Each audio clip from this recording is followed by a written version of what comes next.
Olá, seguidores da TV TRE-BA, eu sou Cláudia Cardoso, jornalista aqui da Assessoria de Comunicação do Tribunal Regional Eleitoral da Bahia. Cláudia Cardoso é uma mulher de pele branca e cabelos pretos e está sentada em uma cadeira. Ao fundo, há um jardim. De 2022. E para isso vamos conversar com o professor Jaime Barreiros, que é servidor aqui da casa, doutor em Ciências Sociais e mestre em Direito Público.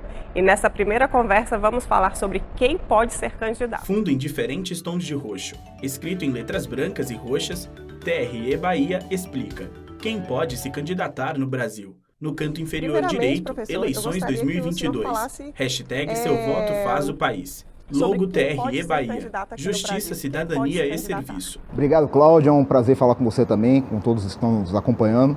A Constituição Federal estabelece nos artigos 14 e 15 regras sobre o exercício de direitos políticos.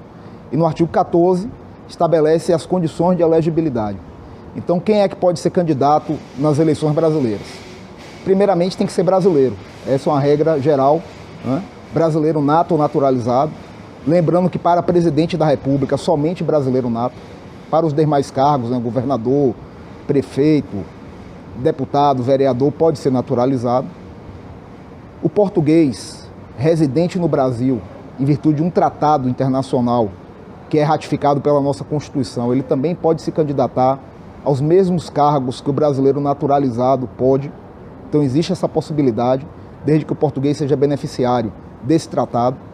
Além disso, qualquer candidato tem que estar filiado a um partido político.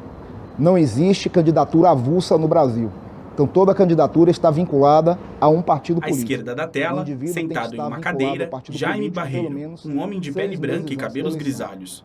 À direita está Cláudia. Domicílio eleitoral na circunscrição eleitoral, ou seja, no local onde a eleição vai ser disputada.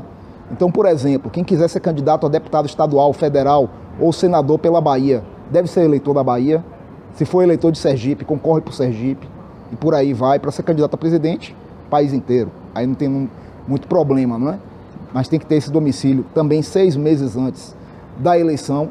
Deve estar no pleno gozo dos direitos políticos, ou seja, tem que estar listado como eleitor, não pode ter tido direito político suspenso. Por exemplo, alguém que foi condenado criminalmente com decisão definitiva e está cumprindo pena, tem os direitos políticos suspensos, então não pode ser votado, né? Temos que observar se o sujeito está ou não no pleno exercício dos direitos políticos. E ele também não pode ter contra si nenhuma inelegibilidade. Por exemplo, ele não pode ser analfabeto, porque o analfabeto pode votar, mas não pode ser votado. Ele não pode também, se for titular de um mandato executivo já no segundo mandato, governador, por exemplo, no segundo mandato, não pode disputar um terceiro mandato consecutivo, né? Porque a reeleição para prefeito, governador e presidente é apenas para um mandato subsequente e não 2, né? Então pode ficar no máximo 8 anos seguidos.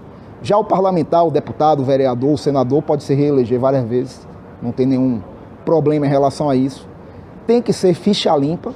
E a Lei Complementar 64 de 1990, a Lei das Inelegibilidades, mais conhecida como Lei da Ficha Limpa, depois das alterações de 2010, elenca uma série de hipóteses em que o indivíduo será considerado ficha suja.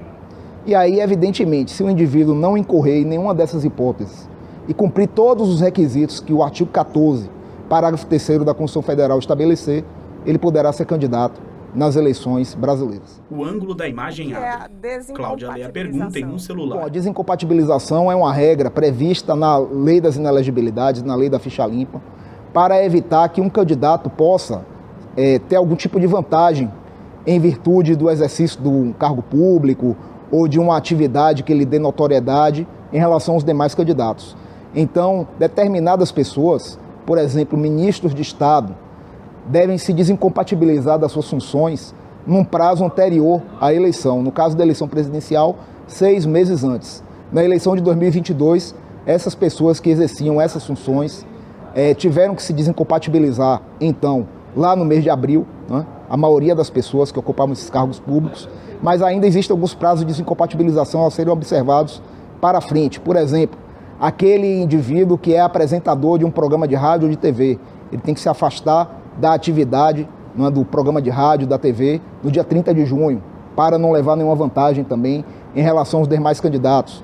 Servidor público tem que se afastar das atividades no dia 2 de julho, 3 meses antes da eleição, também para não se utilizar da condição de servidor público para ter algum tipo de vantagem eleitoral. Então é a lei das inelegibilidades que estabelece essas situações, lembrando que o indivíduo que está disputando a reeleição para o mesmo cargo não precisa se desincompatibilizar. Por exemplo, o presidente da República, sendo candidato à reeleição, ele pode continuar exercendo normalmente as funções de presidente, sendo ao mesmo tempo candidato. E o que é inelegibilidade reflexa? Seria algo parecido com o nepotismo? Semelhante, porque tem a ver com parentesco, né? Da mesma forma que o nepotismo. É uma regra constitucional, está prevista no artigo 14, parágrafo 7º da nossa Constituição, que impede que os parentes até o 2º grau e o cônjuge também do prefeito, do governador e do presidente da República possam se candidatar na mesma circunscrição eleitoral. O que é que isso significa, traduzindo melhor? O parente do prefeito, até o 2º grau, ou seja, até o irmão, o cunhado, né, porque o parente por afinidade também, ele não pode ser candidato no mesmo município do prefeito, pode ser candidato no município vizinho, ser candidato a vereador, por exemplo, a prefeito no município vizinho, mas no mesmo município não pode. Já o parente do governador é no estado inteiro e o parente do presidente da República no país inteiro. Claro que existem exceções. Por exemplo, para ficar muito claro, o paradigma, quem impede a candidatura do parente é o titular do mandato. Então, o parente do vice não tem nenhum problema, pode ser candidato. Da mesma forma, um parente de um deputado, um parente de um senador, também não está impedido, né? É o parente do prefeito na cidade, no município, o parente do governador no estado e o parente do presidente da República no país inteiro. Outra exceção é a seguinte: se esses parentes já tiverem mandato, já exercerem um mandato eletivo, ou seja, já tiverem uma carreira política, estiverem no exercício do mandato, podem disputar a reeleição, mesmo com parentesco. Por exemplo, os filhos do presidente da República exercem mandatos políticos, né? Eles podem ser candidatos na eleição desse ano, mesmo o presidente da República continuando no cargo, podem ser candidatos, não tem problema nenhum, porque já são mandatários que estarão buscando a reeleição. Então são algumas exceções, mas a regra geral é essa: o parente até o 2º grau, assim como o cônjuge, ou seja, o esposo ou a esposa, não podem ser candidatos na mesma circunscrição do titular do mandato executivo, ou seja, do prefeito no município, do governador no estado, do presidente da República no país inteiro. O ângulo da imagem abre. O mandato cassado por quebra de decoro, ele pode ser candidato nas eleições? Bom, o parlamentar cassado por quebra de decoro parlamentar, ele se torna inelegível por 8 anos. 8 anos a contar da data em que o mandato terminaria. Essa é uma regra que foi estabelecida em 2010 pela Lei Complementar 135, a famosa Lei da Ficha Limpa. Então, por exemplo, vamos imaginar que um parlamentar tenha tido um mandato cassado agora no ano de 2020, 2021. A atual legislatura começou em 2019, em fevereiro de 2019, e vai até fevereiro de 2023. Esse parlamentar se tornou inelegível a partir da cassação e ficará inelegível ainda por 8 anos a contar de fevereiro de 2023, quando o mandato dele terminaria, ou seja, até fevereiro de 2031. É uma inelegibilidade longa, é bem verdade, mas foi prevista para garantir a moralidade eleitoral, que é um princípio previsto na nossa Constituição, no artigo 14, parágrafo 9º. Em quais situações governadores e prefeitos podem ter seus mandatos cassados de forma que eles fiquem inelegíveis? Bom, o prefeito, o governador, o próprio presidente da República, os deputados, senadores, eles podem ser cassados por decisão da própria Casa Legislativa, né? No caso dos vereadores, dos deputados, dos senadores, no caso do prefeito, do governador e do presidente também através de um processo de impeachment.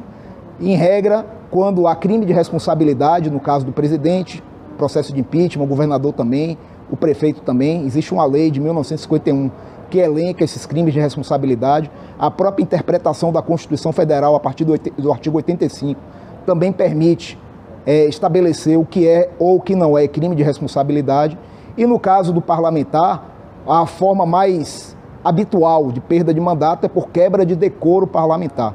O decoro parlamentar é uma postura ética que o deputado deve ter, uma postura no exercício do seu mandato, tanto dentro da casa como fora dela, e caso haja essa quebra do decoro, assim interpretada pelos seus pares, poderá haver a cassação do mandato. É uma decisão política a ser deflagrada dentro da Casa Legislativa, em que o parlamentar ocupa um cargo e ele perdendo o cargo, repito, ele ficará inelegível por 8 anos a contar da data em que o seu mandato terminaria. Cláudia lê a pergunta no celular. Condenada por abuso de poder em uma eleição, ela pode ficar impedida de concorrer? Da mesma forma, o abuso de poder nas eleições, ele é proibido, não é? Porque ele retira a legitimidade da democracia, seja o abuso de poder político, o abuso dos meios de comunicação social ou o abuso do poder econômico, são as 3 formas previstas em lei de abuso.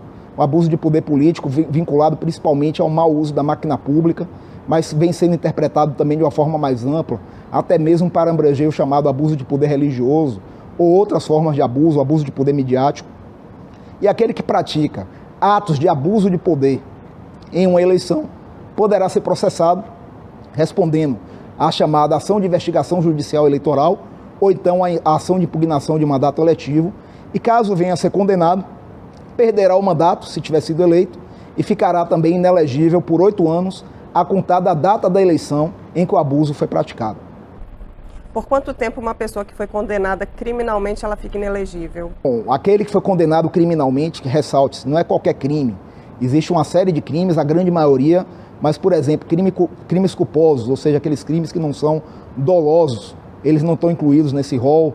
Crimes contra a honra também não estão incluídos, mas a maior parte dos crimes comuns podem levar o indivíduo à inelegibilidade, caso haja condenação, e essa inelegibilidade já começa a ser contada a partir de uma decisão colegiada, ou seja, não precisa nem da decisão definitiva, basta que um grupo de juízes condene o sujeito pela prática daquele crime, mesmo que ainda caiba recurso, e ele já ficará inelegível, e essa inelegibilidade perdurará até 8 anos após o término do cumprimento da pena.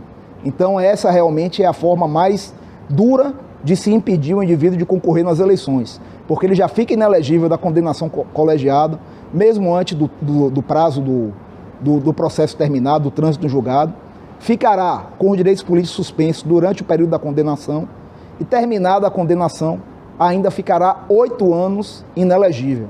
É a regra prevista no artigo 1º, inciso 1, a linha E, da Lei da Ficha Limpa, da Lei Complementar 64, de 1990, com as alterações da Lei Complementar 135, de 2010. Gestor com contas reprovadas, ele pode ficar inelegível? Os ângulos da imagem se intercalam. As contas tenham sido reprovadas em virtude de ato doloso de improbidade administrativa. É um fato objetivo. A Justiça Eleitoral não irá analisar se o ato foi doloso ou não, se houve ou não improbidade administrativa. Vai apenas importar a decisão da Justiça Comum acerca dessa condenação e aplicar. Se o gestor se enquadrar naquela situação, aplica-se a chamada a linha G do artigo 1º, inciso 1, da Lei da Ficha Limpa, e o sujeito ficará também impedido de disputar as eleições por 8 anos. Em quais outras hipóteses a Lei da Ficha Limpa impede que qualquer cidadão se candidate e participe das eleições? Bom, a Lei da Ficha Limpa estabelece o maior rol de possibilidades, né? Mas existem algumas possibilidades que já são previstas na própria Constituição. Como eu disse, o artigo 14 estabelece as condições de elegibilidade. Aquele que não cumpre essas condições não pode ser candidato. Filiação partidária, nacionalidade brasileira, alistamento eleitoral, domicílio eleitoral na circunscrição, pleno exercício dos direitos políticos. E existem também hipóteses de inelegibilidade que a própria Constituição já traz. Como eu já falei aqui, a questão do analfabeto. O analfabeto não pode ser candidato, embora ele possa votar. O conscrito, que é aquele que está prestando serviço militar obrigatório, ele também está inalistável e também, dessa forma, não terá condição de se candidatar, de se eleger, de ser votado, estará inelegível. Temos a questão da reeleição, que já comentamos, a questão do parentesco também, que poderá gerar uma inelegibilidade pontual para um determinado cargo, porque às vezes o indivíduo é inelegível para todos os cargos, mas também existem situações em que o sujeito está inelegível para um determinado cargo, mas não está para outro cargo. Então, é esse rol de possibilidades, a partir da Constituição Federal, artigos 14 e 15, juntamente com a Lei das Inelegibilidades, a Lei Complementar 64, de 1990, que estabelecem quem pode e quem não pode ser candidato. Gradativamente, a tela escurece.